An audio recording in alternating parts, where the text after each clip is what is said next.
My name is Lily Bordoni, and my project focuses on how the primacy-recency effect can be used to help teachers plan the parts of the gradual release lesson plan model more effectively.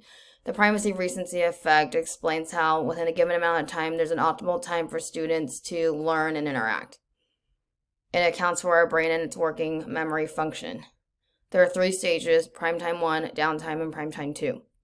In the gradual release model, you have the I do, we do, you do together, and you do it alone. Using primacy recency effect, in that prime time 1 section, that's when teachers should use their direct instruction time. This is where they model and do the I do and the we do phase. By doing the we do phase, it helps teachers scaffold for their students to check in and make sure that they're doing the new learning correctly. Then when you move into that downtime phase, teachers should incorporate a brain break to help students refocus. Going off task between segments can increase the degree of focus when the student returns to the task.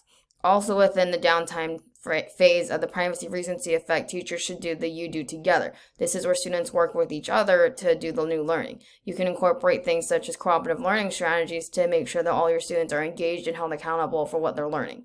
Then, as you shift to the prime time 2 phase of the primacy recency effect, the students can do the you do alone part of the gradual release model.